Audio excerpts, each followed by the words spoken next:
শুভ কর্মের সূচনা শুরু হলো কিন্তু এখান থেকেই। একেবারে দিনটা তো ছিলই শুভ নববর্ষের দিন। একেই তো ভীষণ একটা শুভ দিন আমাদের বাঙালিদের বলতেই পারো। তার উপরে তোমাদের তো আগের ভিডিওতে বলেই রেখেছিলাম যে একটা উপরি পাওনা আছে, আর সেটা হলো ঠিক এই শুভ কর্মের সূচনাটা, মানে বোনের আইবুড়ো ভাত ছিল।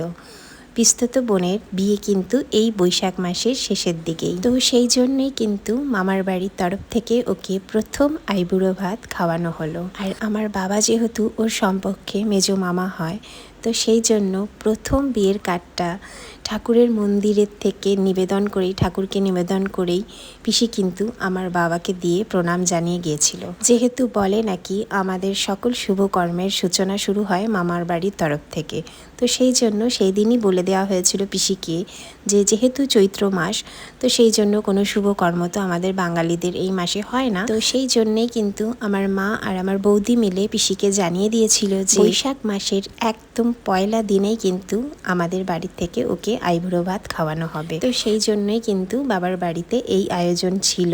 আর এমনিতেই তো পয়লা বৈশাখের দিন আমরা ওখানে একসঙ্গে খাওয়া দাওয়া করি, ভীষণ আনন্দে কাটে দিনটা আমাদের। যেহেতু বুঝতেই পারছো, একে তো পয়লা বৈশাখ, নতুন জামা কাপড়ের একটা গন্ধ, তার উপরে পাতে তো পরেই আমাদের ভালো মন্দ, সেই দিন তো আর কোনো কথা হবে না। আর তার সঙ্গে ছিল বোনের আইবুড়ো ভাত, তো সবটা মিলেমিশে একেবারে কিন্তু আনন্দে ভরে উঠেছিলাম সকলে। আর এই দিকে দেখো সবাই কিন্তু একে একে ওকে আশীর্বাদ করছিল, মা, বৌদি, পিসি, আমার ঠাকুন, আর হ্যাঁ, পাশে যিনি বসে আছেন বয়স্ক মানুষ, উনি কিন্তু আমার ঠাকুমা, আমার বড় প্রিয়জন আমার ঠাকুন। ঠিক আছে, তো এখন অনেকটাই বয়স হয়ে গেছে, আর উনি কিন্তু আমাদের পরিবারের একেবারে সকলের গুরুজন। আমার ঠাকুন পাশে বসে আছে, মা আশীর্বাদ করছিল, ঠাকুনও করলো।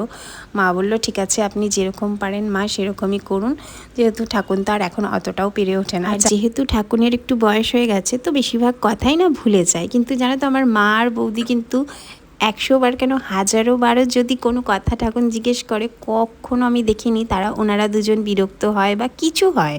ঠিক আছে, বড়ই ভালোবাসে ঠাকুরকে, আমার বৌদিও তাই, মাও তাই। আর মজার বিষয় এটাই ছিল যে পিসিও বলছে আমাদেরকে, ওই দিন আলোচনা হচ্ছে, মানে পিসি বলছে আর আমরা হেসে গড়াগড়ি খাচ্ছি। পিসি বলছে যেদিন থেকে মেয়ের বিয়ে ঠিক হয়েছে সেদিন থেকে 100 থেকে 150 বার অন্তত মাকে বলা হয়ে গেছে যে মা, আমার মেয়ের বিয়ের দিনের তারিখটা হচ্ছে এটা। তারপরেও ঠাকুর ওই দিনও বারবার জিজ্ঞেস করছে যে বিয়াটা কবে। আর এই নিয়েই মোটামুটি হাসাহাসি চলছিল, আনন্দতে কাটছিল। আর দেখো বিকেলের পরে, সন্ধ্যের পরে, বিকেলের দিক করে পিসিরা একটু বাড়ি গেল, রাত্রে আবার আসবে বলে খাওয়া দাওয়া করবে। আর সন্ধ্যের পরে কিন্তু মাও এসেছিল, মানে আমার শাশুড়ি মা, আর আমরা সকলে মিলে কিন্তু গল্প গুজব করে কাটাচ্ছিলাম।